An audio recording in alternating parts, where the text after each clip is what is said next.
Hey, this is Yoshi Krillman, and welcome to How to Be a Great Player. Um, I'm here with two awesome players, Sherry Stewart and Patrick Knowles. We're going to be talking about the tips and tricks of being a good player. I know there's a lot of panels out there who talk about being a masterclass GM, but sometimes there's other players at the table, and that's kind of what we're focusing on here. My name's Yoshi, and I've been playing games for a long time. Well, one of the things that I really like about being a player is just being able to participate and enjoy with other things. It's really great to see other players shine and being able to give opportunities for that. So kind of with that, I'm going to pass it off to the other panel guests here. Sherry, do you want to tell us maybe a little bit about yourself and what's a memorable character that you've had and what made them memorable? Okay. Well, let's see here. I married my GM 20-some years ago because I recognized immediately what my priority in life should be after I played a few games with him.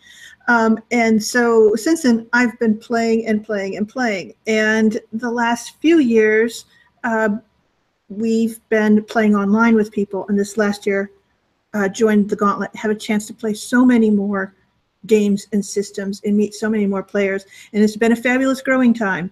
And so I am a work in progress on the player side, but I've been enjoying that so much.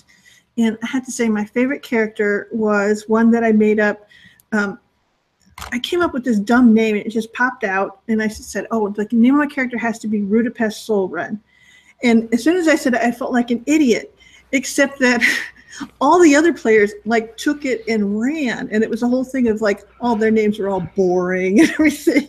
And it was like this character that I just absolutely loved because they just embraced it immediately, and it made the whole game just wonderful. And so to me, that's my most memorable character, just because it was part of a whole, part of a wonderful game that felt warm and crazy and full of desperate moments. And yeah, so that's what you hope for when you have a game. Awesome. I loved Rudapest, by the way. She was amazing. Fantastic. Patrick, you want to tell us a little bit about yourself and maybe a character that was memorable for you? So, funnily enough, I have a similar story, except that before I married my GM, he was my bartender. Then he became my GM. But I've been playing since college, and mostly in person, and mostly with the same people, especially for the last 10 years or so.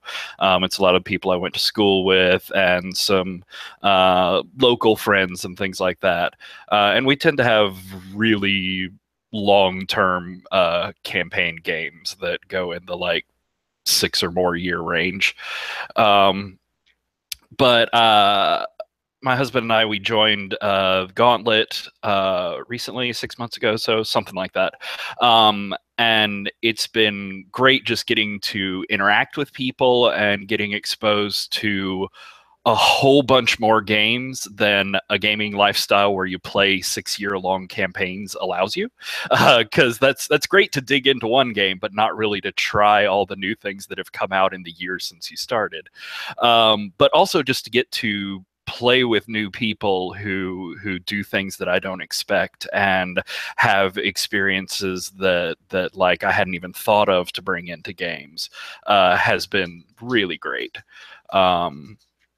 One of my characters recently that I really liked was in Lowell's Veil game, and it was JB, and I was playing the Onomastic playbook, which is it's a playbook that brings a lot of extra fiction into the game. You have these like black-hatted bad guys who are hunting you down and have exterminated all of your friends, and they're still coming after you, and they control some part of society.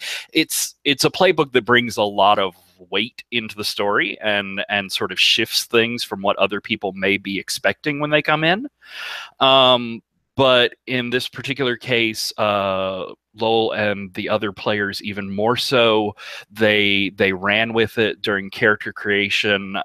They just willingly, without me prompting them, tied their stories into bits and pieces of my character's big complicated backstory. And as we went through the game, like they a lot of times chose to portray the weirdnesses and intricacies of their character through the spotlight of what was going on with my playbook. And that made me feel so great, especially having come in like worried about that, because I knew it was a playbook that could shift things. And there are certain playbooks like that in certain games that you just have to acknowledge they're going to change how things go. And no one even batted an eyelash. That was great. Awesome. Good to hear. So when you start like a new game, like a new campaign, whether it's a long-term campaign or a con or like a one-shot or something like that, what's one of those things, what's a one or two things that maybe you do to help like prep yourself for the game?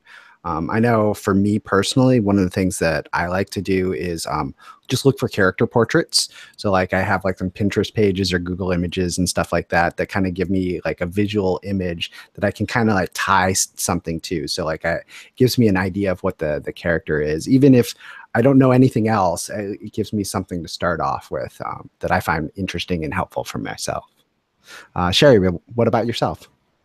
You know, I have a thing of, I play in a lot of games, and I play long games and short games. And so a lot of times for me, when I'm walking into a game session, I have to stop and make a quick inventory of where I am as a person. Like, am I having a low energy day or a high energy day?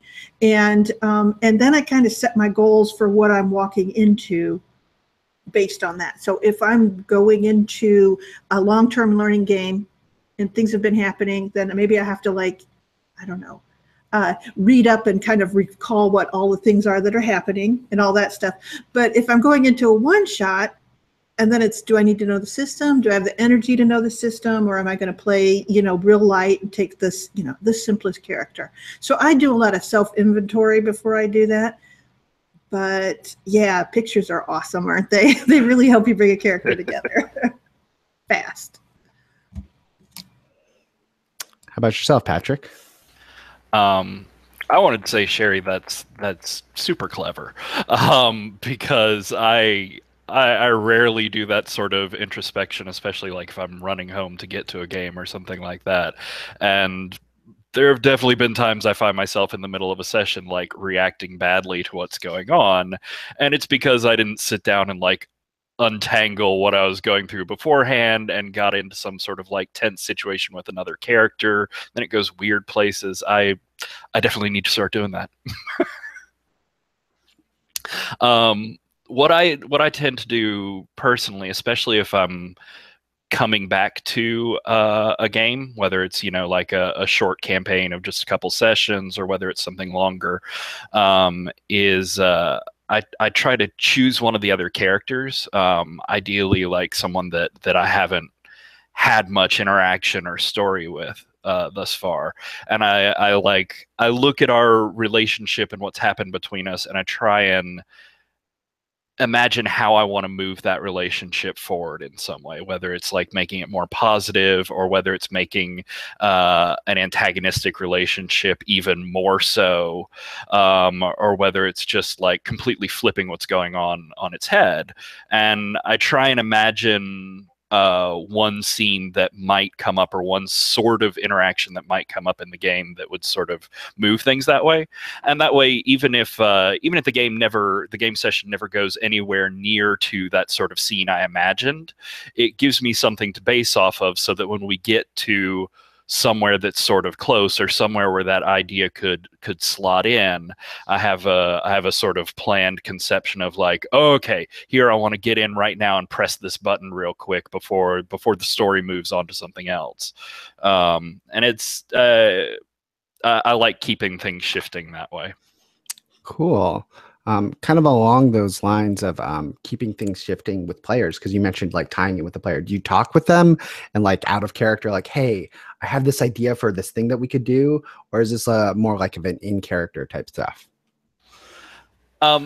If I can, if I get the opportunity, it definitely works out better if I can, between sessions or right before, or even just in a break, be like, hey, what do you think about this sort of interaction between us?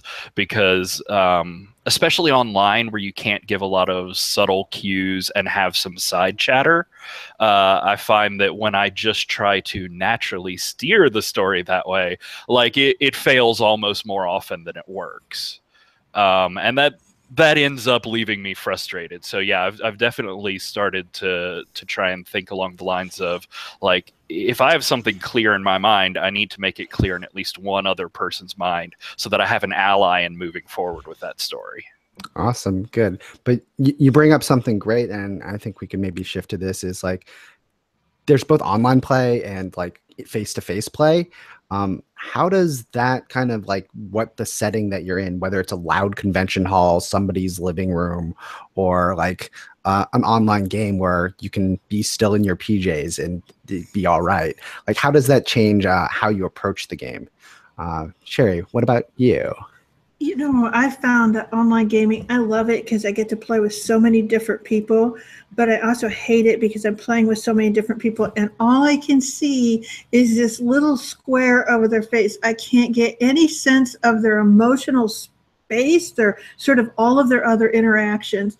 And plus, every little ping in my house, every cat meow, everything that's going on in my house is adding this other thing to it. So it is a time of great concentration. I can barely take an online game that's like less than more than 2 hours. My concentration that's required for it is really high. But I've had some of the most awesome experiences, but they're a lot harder than a face-to-face game is. And with a convention, I think I tend to walk into it with a lot of anxiety.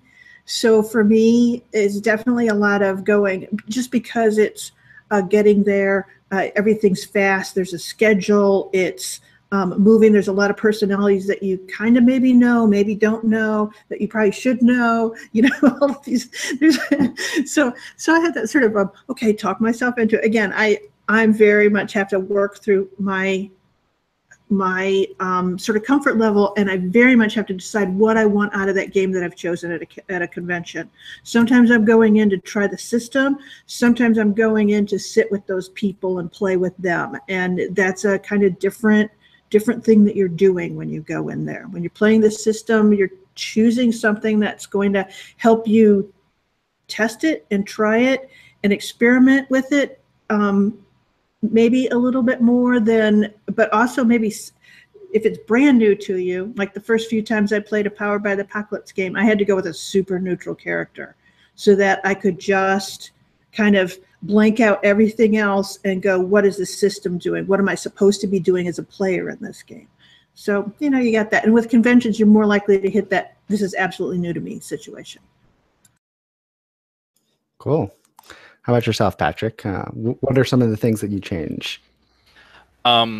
So definitely one of the biggest changes for me between like face-to-face and online is the pacing difference. And like we started as friends started moving away and people got less convenient to play with in person.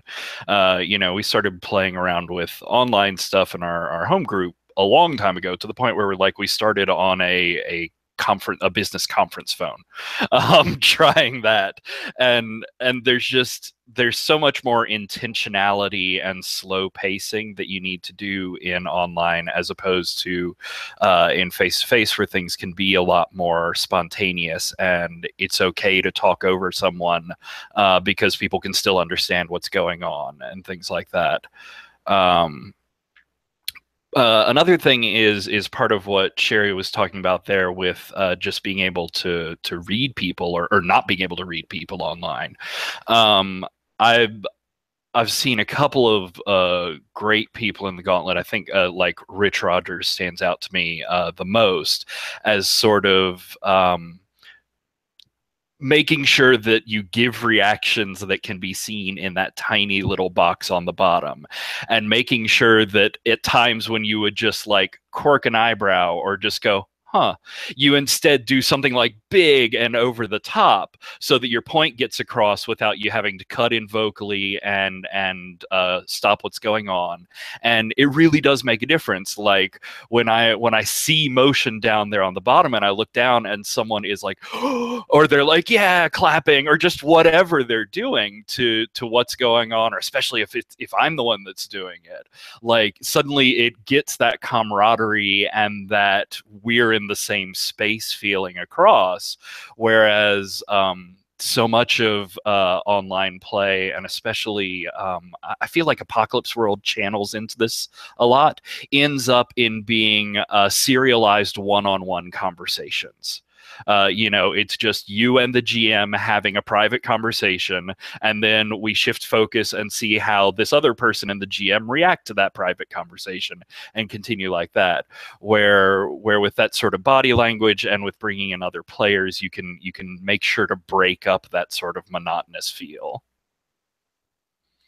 Yeah, that's super helpful. It's one of the things that like I try to do is like being that really expressive player and a lot of signals, but I also try to like bring that in like just face-to-face games, not just online for the little boxes. So like just being at a table, just like being able to lean into people. It's a little bit harder to do online. But like when winning at a table, just being able to lean in, or even just something as simple as just like readjusting your chair so like your shoulders are square to the person that like is there and talking, even if you're not part of the scene. Little things like that. One of my favorite things that I remember getting complimented on is me and another character, not even just another player. We were having like a in character argument, but like I kept like bringing my hand up and like just like no, keep going, like I like this argument, like just to make sure that like they knew like no, I know we're fighting, but like no, let's keep bringing this fight on.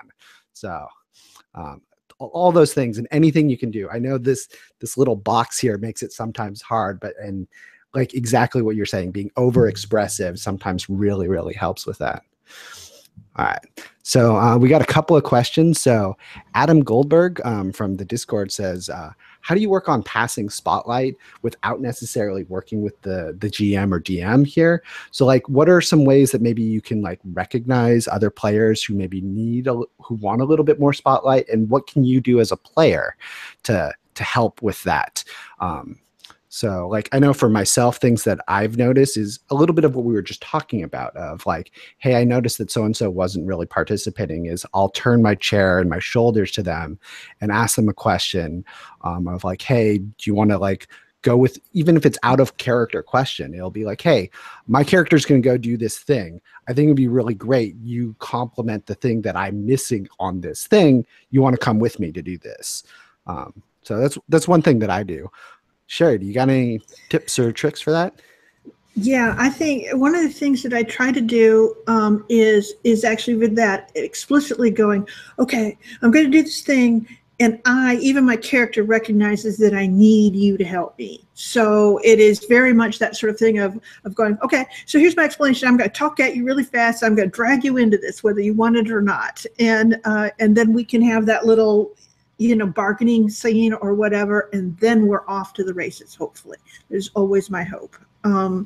I prefer pulling someone in rather than trying to finagle a situation that they'll recognize that they're supposed to enter into. That's a little bit harder and a little bit more indirect. You get someone who's too polite, they're not going to catch on.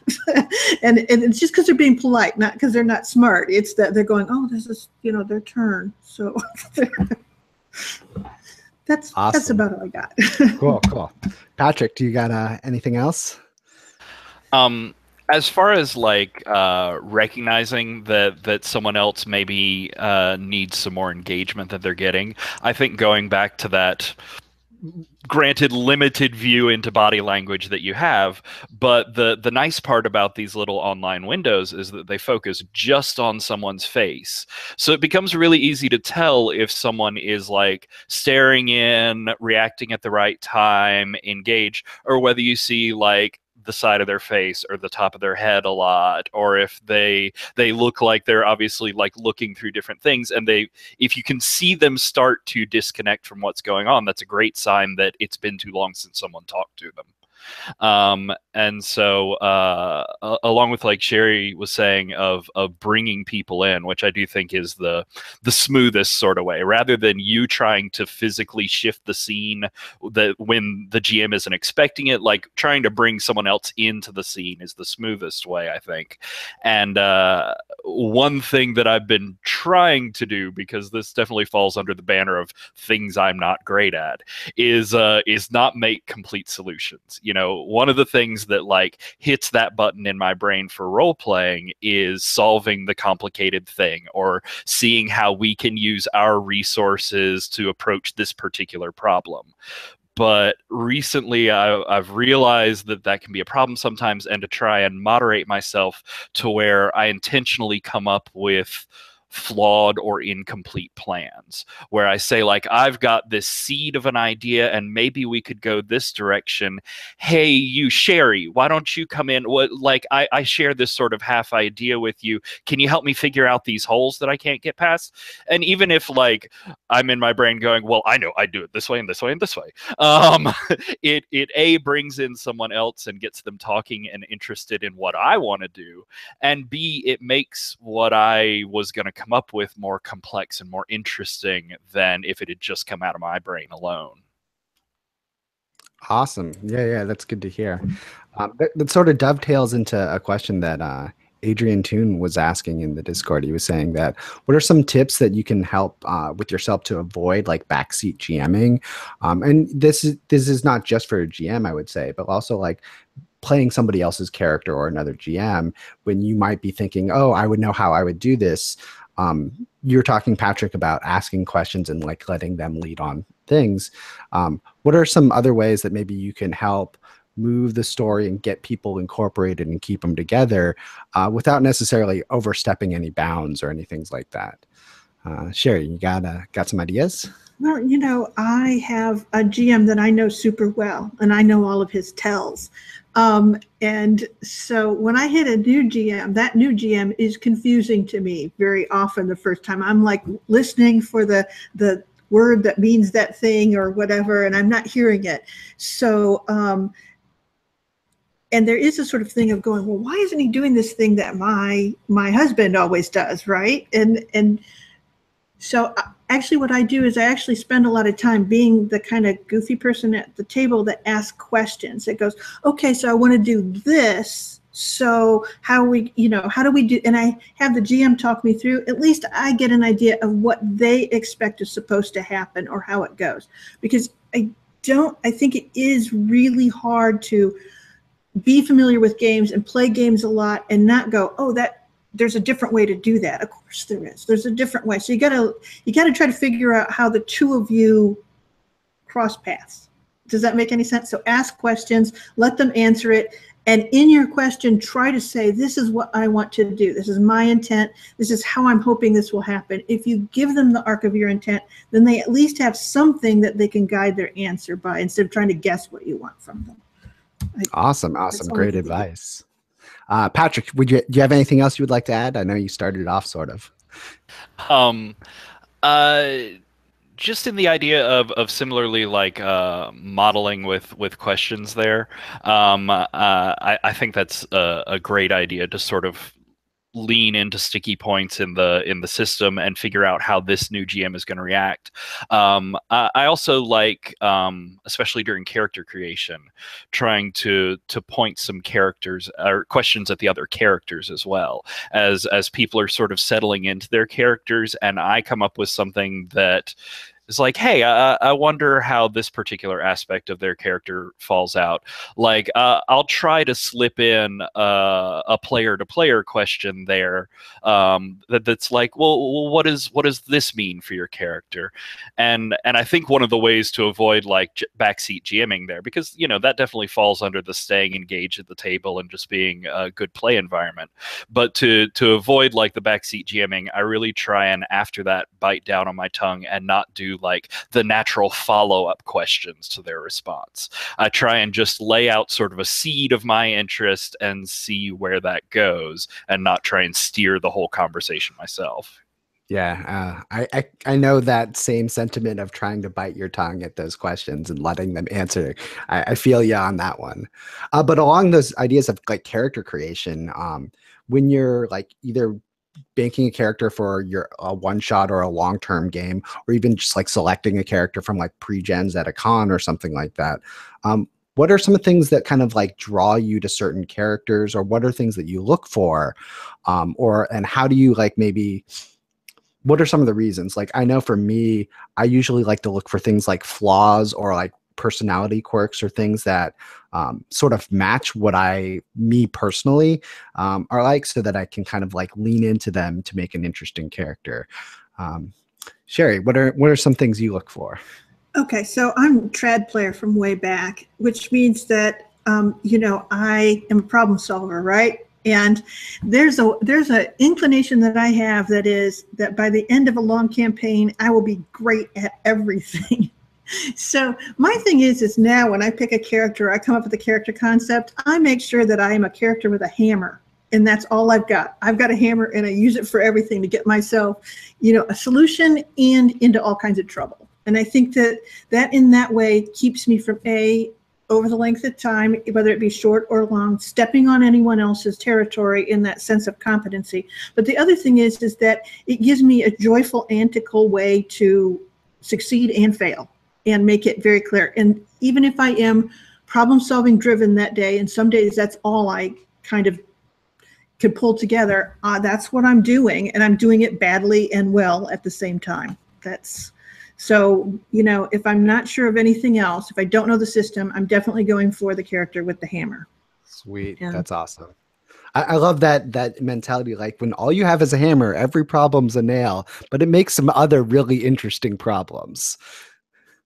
Patrick, what do you look for? I invariably, if it's a new system or a new game or a new pick, I look for the wizard of the game. I look for the magic user of the game, and for a long time that sort of like translated in my head to I don't enjoy mundane games. I don't enjoy real world games.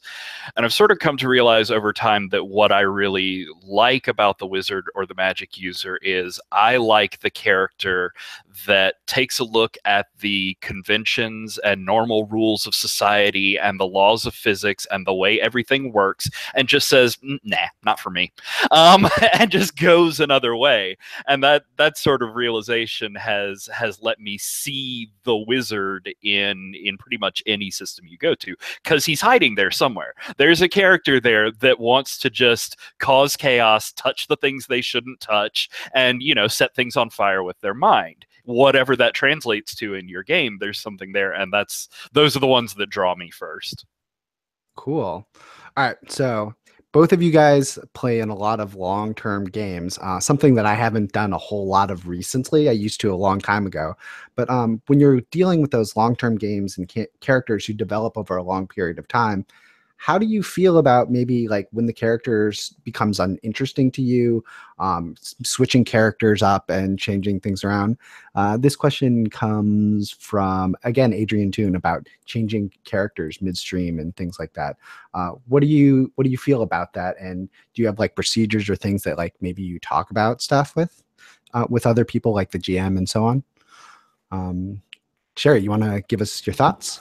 Yeah, I mean, I've played plenty of games, like 9-year-long campaigns, and it's sort of, there's a part of me that goes, oh, get bored with a character, never. And then I'm like, no, that I'm lying to myself. There are times when you're just like, oh my God, it's total drudge. And you know what I do? And of course, it's easier for me because I'm married to my GM, but I tell my GM, I need a shake up. So something needs to happen to my character that allows me to change, something that I have to react to, in that way. And that is typically how I've handled that situation, is actually to have something that is very impactful happening to my character at that time. And I would think any GM would happily bring that down upon your yourself if you asked for that. And that's a way of getting around it. However, I could see the appeal of making a new character in another thing, at which point I would choose an NPC and make it related to, someone I know or something like that. But yeah, just ask for trouble. I'm sure your GM loves that. He's like, yeah, I'll raid down trouble on you. Patrick, what about you? I definitely agree that for long-term games especially, not necessarily constant, but periodic character reinvention is vital. Because if you're getting bored with your character, it's not long before you're going to get bored with the game and the world around you. Now, that being said, I think there is a very trad game impulse to say it is sacrilege to break the party and get rid of your character and bring in a new one. You're just giving up because you don't care enough about this, or that you're not the right sort of player to play this through to the end. And that's just utter bullshit. And I've seen it be so toxic for a number of games that I've been, where a player is there playing their character because they feel like they need to keep up with this one, and they're getting more and more dissatisfied with their character. They're caring less and less about what their character does and what the game is. And in the worst cases, it can bring down a whole group if someone is just sucking the energy out of the room.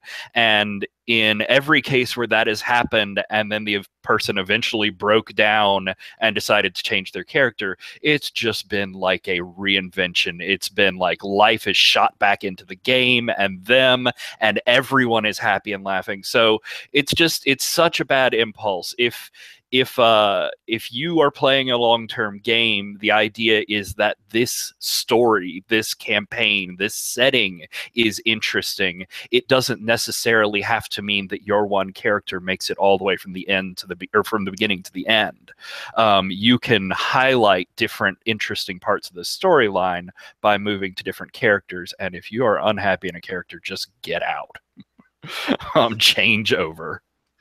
Cool. I'm going to roll this right into a question from Pat Perkins, who is asking how to make the most of a game that seems to be going downhill or becoming dull. Because I feel like a lot of these things are going to be the same or similar answers. Because like you were saying, Patrick, is that if you're bored with your character, then you're soon going to get bored with that game.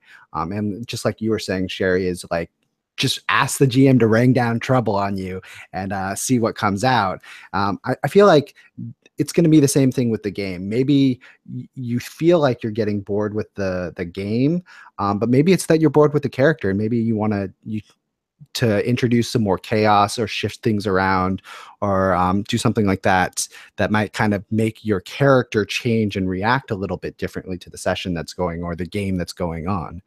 Do you guys have, Patrick, do you have any other thoughts of maybe something else that might be thrown in there? I think you can definitely look at a broader definition of character in the game, because there are a lot more characters at the table than just the ones that the players are playing and the NPCs. The location, the setting that you're in is a vital character to the game.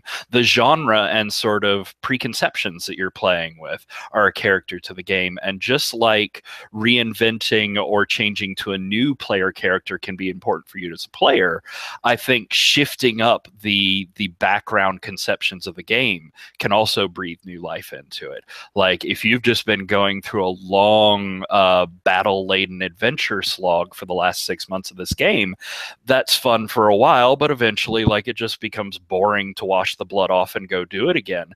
But if you then take that group and put them into a haunted house situation where there's a ghost that they can't battle, or put them into a complicated city and make them do a mystery investigation and change up the genre, that can bring a whole new thing to it. And as far as violent examples of changing up the setting, I've been in several games where something apocalyptic would happen to the world, or something would go back and rewrite some bit of history and bring us into a new reality, and suddenly you get the fun of exploring, well, how is this world different from the one that we used to be in when they're the same world?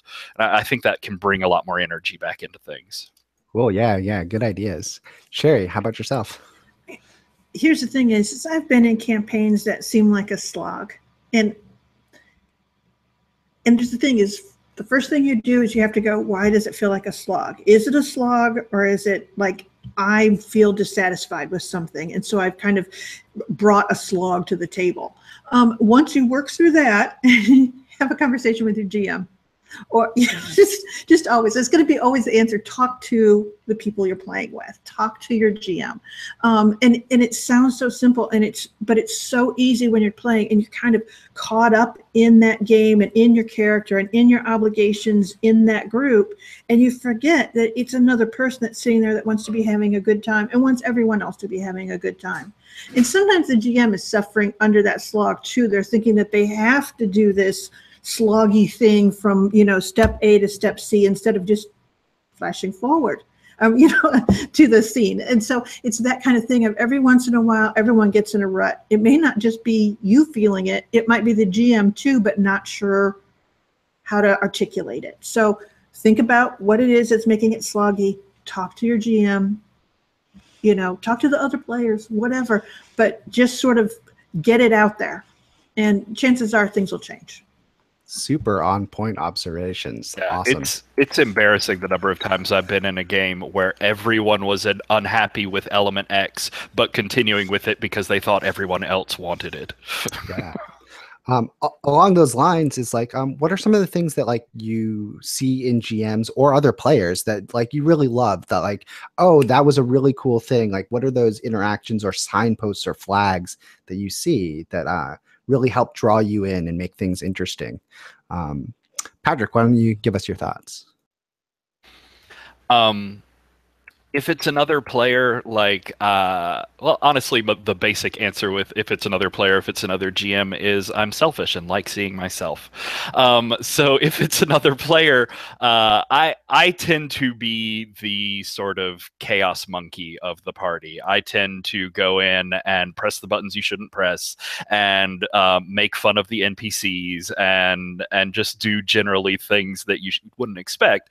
And so that comes with certain dangers that I sort of accept for my character. So I love seeing when other players do that too. When they make the unwise decision, or when they make the hasty decision because it's so perfectly what their character would do right now, or alternatively because they know that it'll bring something really exciting and fresh to the game session. I love seeing other people doing that, because it suddenly makes me feel right at home. Like, oh, I know what's happening. Everything is on fire and in chaos. I love it. For a GM, like I said, it comes down to basically the same thing.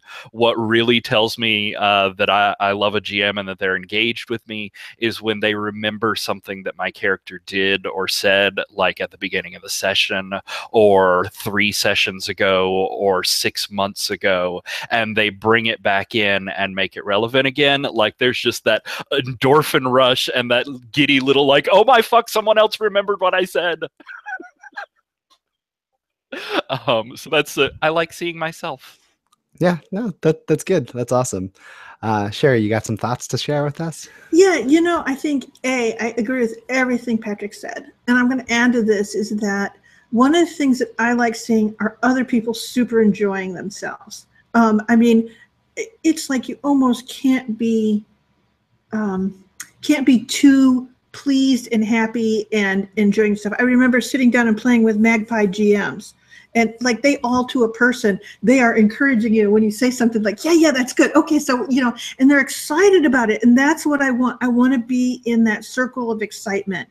And I want to bring that there, but I also want it to be a circle. Does that make any sense? I love that when another player is echoing that back to me, and I want to be adding to that all the time.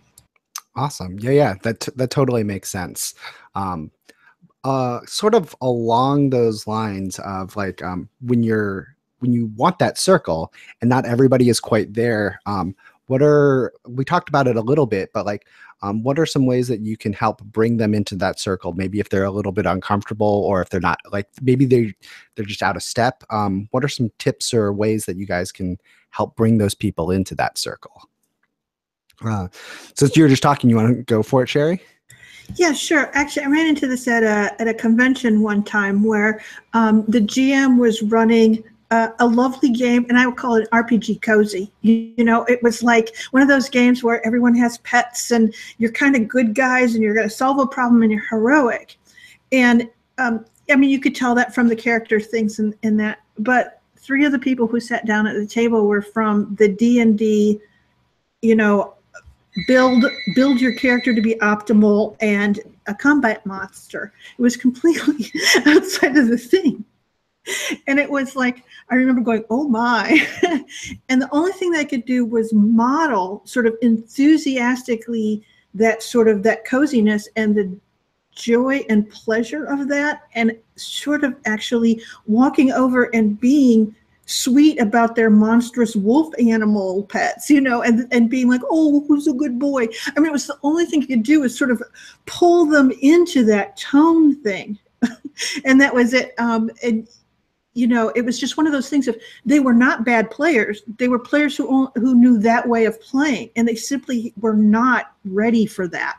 But they got, I mean, they still were combat monsters, but they loved and enjoyed their pets and were, you know, by the end of it. But it was, you know, so I think that's the only thing you can do is grab onto the tone and spread it around the table.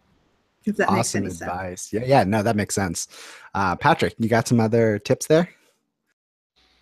I definitely love that, and that really does make a lot of sense. I've had some experience playing with like brand new role players recently, like never played anything sort of thing, and roped me into running a game for people at work. And it's been interesting because much like playing with new people online, I sort of I forget how many assumptions I make about the home group that I play with all the time, and how many times I just assume that someone else is on the same page with me with like the tonal nature of what's going on or what we want out of this game. And so I think it's really important for people that are in a very different headspace than you for the game that you're both supposed to be sharing, is to reach out and try and make some concessions with them. Like, okay, in that situation where you have the cute, fuzzy, adorable monster story and people that want to go murder hoboing, like you find some way to bring conflict, even physical conflict, into it, but try and do it on what you think the game's terms are. So like, okay, you guys really want to fight, you really want to adventure, let's bring in some like adorable conflicts. Let's bring in some ways to wrestle and make like the feathers fly in a cute way that we can both get into, because I'll let you use some tactics and really get one over on me, but I'll make sure that it stays in the right tone as we go through it, and I'm not going to let it push too far into bloody violence in this case. And so I think it's very important to try and keep an eye out for what they're responding to, what little seeds they pick up along the way, and be like, okay, well, they want this. How do I make this more like what I think the game is? Cool. Awesome. Yeah. And sort of along this lines, Blake Ryan asks, how do you encourage players not to play the same personality role every time?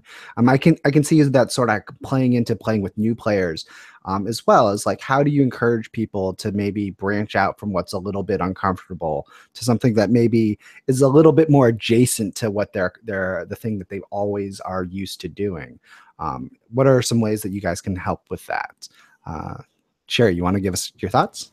I think one of the things is when you say that there's a player who's playing the same personality over and over again, the thing that you have to recognize is that there's a very particular experience that they want to have and that they're trying to have over and over again. So if you can kind of figure out what it is and deliver it to them, it doesn't matter anymore, and they can get a little bit braver. I think that in some ways there are times and players who so much they want a particular experience and they keep milking the dry cow over and over again, not understanding what it is or why it isn't the way they want. And it's not that they're stupid people. It's just that it's this sort of emotional, like deep down, I didn't even think about it thing. I have a dear friend and she always played a spooky girl for so long. And it was just understanding that she needed to feel special about something that made her different from everyone else. Once she played a girl who was fabulously fashionable, she never needed to play the spooky girl again. And it was just that kind of thing of encouraging those things and going, that experience you want, that thing you feel, you can do that in other ways. And,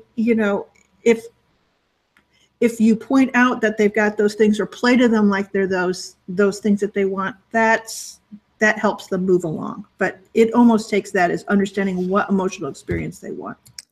Again, fantastic observations. That's great advice. Patrick, you got any ideas to add on to that? That is hard to follow up on. And I'll say my sort of glib answer is, when I figure out how to stop playing the wizard, I'll let you know. But I think it's difficult to sort of change someone else's play style without their consent or knowledge or buy-in at some point along the way. So I think especially when someone like even jokingly expresses those sort of feelings of like, oh, look, I'm playing another blah. I think that whole idea of like positive reinforcement and modeling can be really important. If you have like an emotional or even like a romantic game or even just a sub theme in your game, and you have some players that are really uncomfortable with that, like really shy away from anything sort of emotional, I think that sort of modeling of, okay, try and force them into just a very light emotional scene, and when they do anything that references their feelings, like have a huge reaction to it, like laugh or really get into it or be like, oh, that's super awesome, and just really overplay up the things that you want to see out of them or that they've said that they want to see out of themselves, and don't negate other things, but just sort of undersell them a little bit. Be like, oh, okay, that works. Let's move on to this. And so I think just like, for new players, I think modeling the behavior that in this case, I think usually they want to see in themselves is really important. Awesome. I've got one more question that I kind of want to cover before we get to closing, because I know we're getting close to the end of the hour. So we've been talking a lot about tips and advice and things like that.